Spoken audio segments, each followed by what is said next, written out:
Hello दोस्तों। अगर आप एक स्टूडेंट हैं या फिर किसी गवर्नमेंट एग्ज़ाम की प्रिपरेशन कर रहे हैं या फिर आप किसी न किसी गवर्नमेंट या प्राइवेट सेक्टर में जॉब करते हैं या आप एक सीनियर सिटीजन हैं या फिर आप घर पे कोई ना कोई मोबाइल लैपटॉप या डेस्कटॉप यूज़ करते हैं, तो ये वीडियो आपके लिए काफ़ी इंपॉर्टेंट और हेल्पफुल होने वाला है। क्योंकि इस वीडियो में हम जानने वाले कंप्यूटर से जुड़ी बेसिक ऐसी इन्फॉर्मेशन के बारे में जिनको जानने के बाद आपका जीके लेवल बूस्ट हो जाएगा और कंप्यूटर या लैपटॉप को यूज़ करना आपके लिए काफ़ी इजी हो जाएगा। तो वीडियो काफ़ी इंटरेस्टिंग होने वाला है। वीडियो कर दीजिए अब इसे लाइक और चैनल पर पहली बार आए तो चैनल को कर दीजिए सब्सक्राइब। तो जानकारी के लिए वीडियो शुरू करते हैं। तो दोस्तों, कंप्यूटर जो वर्ड है वो बना है कंप्यूट शब्द से और कंप्यूट का सीधा सीधा अर्थ है गणना से। यानी ऐसा डिवाइस या ऐसी मशीन जिसको किसी न किसी कैलकुलेशन या गणना के लिए बनाया गया है, उसको हम कंप्यूट बोलते थे और उसी से हमने एक नया वर्ड जनरेट कर दिया कंप्यूटर। तो कंप्यूटर एक ऐसी मशीन हो गई जिससे हम कोई भी टाइप का जो डेटा होता है उसके अंदर हम कैलकुलेशन कर सकें। और गणना करने के लिए सबसे पहले जो मशीन बनाई गई थी उस मशीन का नाम है अबेकस, जो आज से लगभग 3000 साल पहले बनाई गई थी। और इसके अंदर एक छड़ी-नुमा आकृति होती थी और इसके अंदर पॉइंट्स को लेफ्ट राइट खिसका के या उनको लेफ्ट राइट उनको ड्रैग करके कैलकुलेशन की जाती थी। लेकिन धीरे-धीरे इसके अंदर काफ़ी सुधार होता गया और आज के टाइम में हमारे पास सैकड़ों ऑप्शन अवेलेबल है कैलकुलेशन करने के लिए, जिनके अंदर कंप्यूटर आज सबसे फर्स्ट नंबर पे है। और नेक्स्ट हम बात करें कंप्यूटर डेफिनेशन या कंप्यूटर परिभाषा की, तो वैसे तो अलग-अलग विद्वानों के अनुसार कंप्यूटर की कई तरीके से परिभाषा या डेफिनेशन दी गई है, लेकिन इसको हम सिंपल सी एक सेंटेंस के अंदर समझने की कोशिश करते हैं। कंप्यूटर एक इलेक्ट्रॉनिक डिवाइस है जो कि यूज़र के द्वारा दिए गए निर्देशों पे वर्क करता है, प्रोसेसिंग करता है और जैसे उसको इंस्ट्रक्शंस मिले हैं, उन पे प्रोसेसिंग करके उनका आउटपुट या रिजल्ट जो है यूज़र को डिस्प्ले कर देता है। यानी कंप्यूटर को एक ऐसी इलेक्ट्रॉनिक मशीन बताया गया है जो यूज़र के इंस्ट्रक्शन पे वर्क करती है, प्रोसेस करती है और जो भी उसका रिजल्ट है वो उसको आउटपुट डिवाइस के माध्यम से रिटर्न कर देती है, डिस्प्ले कर देती है। उसे हम कंप्यूटर कहते हैं।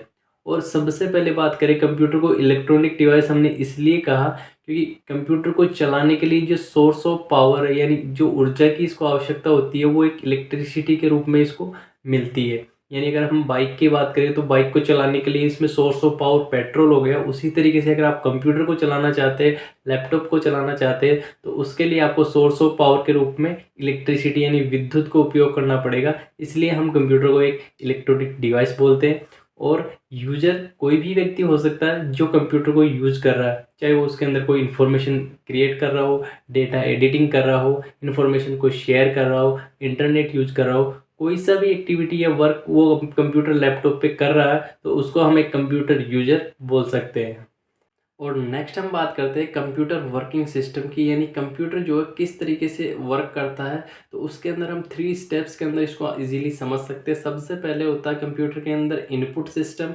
इनपुट से मतलब है कंप्यूटर पे कोई भी वर्क करने के लिए हमें कोई ना कोई उसको इनपुट देना पड़ता है, इंस्ट्रक्शन देना पड़ता है। बिना इंस्ट्रक्शन के कंप्यूटर ऑटोमेटिक कोई वर्क नहीं करेगा, क्योंकि वो एक मशीन है, उसके अंदर अपनी खुद की एक बुद्धि नहीं है। उसके कारण उसको कोई ना कोई काम करने के लिए हमें इंस्ट्रक्शन देना ही पड़ता है। जब तक हम इंस्ट्रक्शन नहीं देंगे, जब तक वो वर्क नहीं करेगा।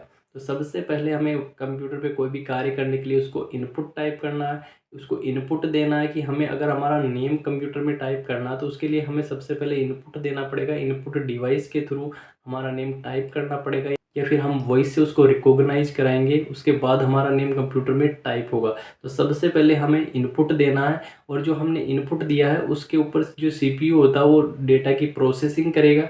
यानी जो इनपुट दिया है उसके अकॉर्डिंग उसको एग्जीक्यूट करेगा। अगर इनपुट सही है तो प्रोसेसिंग भी आपकी सही होगी और उसका रिजल्ट जो है आउटपुट वो भी आपका सही आएगा। लेकिन अगर आपने इनपुट गलत दिया तो उसकी प्रोसेसिंग उसकी गलत होगी और उसका रिजल्ट जो है आपको सही नहीं मिल पाएगा। तो कंप्यूटर पे हमेशा आपको अगर सही रिजल्ट चाहिए तो उसके लिए सही तरीके से आपको इनपुट देना ज़रूरी है। तो सिंपली 3 स्टेप्स के अंदर कंप्लीट वर्क करता है कंप्यूटर। फर्स्ट इनपुट लेता है, इनपुट पे प्रोसेसिंग करता है और प्रोसेसिंग के बाद जो रिजल्ट आ रहा है उसको आउटपुट डिवाइस के थ्रू डिस्प्ले कर देता है। तो इस तरीके से कंप्यूटर की वर्किंग सिस्टम होता है। और बात करें हम कंप्यूटर स्टार्टिंग की, तो सबसे पहले ऑल ऑफ वर्ल्ड के अंदर जो कंप्यूटर बनाया गया था वो था सन 1822 के अंदर, और जिसे बनाने वाले कैंडिडेट का नाम था चार्ल्स बेबेज, जिन्हें कि हम गॉड ऑफ कंप्यूटर या फादर ऑफ कंप्यूटर के नाम से भी जानते हैं।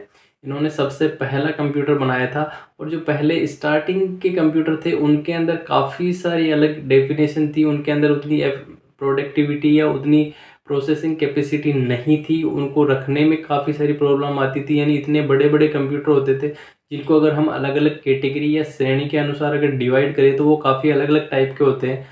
और कंप्यूटर का वर्गीकरण मुख्य रूप से 3 तरीके से अलग अलग कैटेगरी वाइज डिवाइड किया गया है, जिनमें फर्स्ट है अकॉर्डिंग टू साइज, यानी साइज़ के अकॉर्डिंग कंप्यूटर को 4 तरीके से डिवाइड किया गया है, जिनमें एक होता है super computer, main frame computer, mini और माइक्रो कंप्यूटर। यानी साइज़ के अकॉर्डिंग हम इनकी बात करें तो सुपर कंप्यूटर सबसे बड़ा होता है, जो कि रिसर्च और मौसम विभाग या अन्य अनुसंधान क्षेत्र के अंदर काम में लिया जाता है। उससे साइज में छोटा होता है मेन फ्रेम कंप्यूटर, उससे छोटा होता है मिनी, और सबसे साइज में छोटा कंप्यूटर होता है माइक्रो कंप्यूटर, जिसके अंदर अपने डेस्कटॉप, लैपटॉप या पाम टॉप जो टैबलेट वगैरह यूज करते हैं वो सारे इसमें आते हैं। नेक्स्ट हम बात करें सेकंड श्रेणी, जो कि इनको टेक्नोलॉजी या मैकेनिज्म के अकॉर्डिंग डिवाइड किया गया है। उनमें 3 तरीके से डिवाइड किया गया। फर्स्ट है एनालॉग कंप्यूटर, सेकंड है डिजिटल कंप्यूटर और तीसरा हाइब्रिड कंप्यूटर, जिनमें एनालॉग कंप्यूटर जो है मुख्यतः पेट्रोल पंप पे यूज किए जाते हैं, और डिजिटल या हाइब्रिड कंप्यूटर जो है वो रिसर्च सेंटर या फिर अनुसंधान क्षेत्र के अंदर ज़्यादा यूज किए जाते हैं। और कंप्यूटर वर्गीकरण के अंदर थर्ड और लास्ट कैटेगरी है वो है बेस्ड ऑन पर्पज, यानी हम रिक्वायरमेंट या आवश्यकता के अनुसार अगर कंप्यूटर को अलग अलग वर्गीकृत करें तो उसके अंदर हम 2 तरीके से वर्गीकृत करते हैं। एक होता है जनरल पर्पज, एक होता है स्पेशल पर्पज। जनरल पर्पज में हमारे वही माइक्रो और मिनी कंप्यूटर होते हैं जो हमारे पर्सनल यूज के लिए आते हैं, जिनमें लैपटॉप, डेस्कटॉप या पाम टॉप सम्मिलित होते हैं। और स्पेशल पर्पज में super computer, main frame computer या एनालॉग डिजिटल कंप्यूटर होते हैं, जो कि स्पेशल वर्क या बड़े बड़े गवर्नमेंट अनुसंधान क्षेत्रों के द्वारा यूज लिए जाते हैं। तो इस तरीके से हम ब्रीफली इसको समझ सकते हैं कि कंप्यूटर को अलग अलग कैटेगरी वाइज डिवाइड किया गया है और इनका हर कैटेगरी वाइज अलग अलग रिक्वायरमेंट के अनुसार इनका यूज किया जाता है।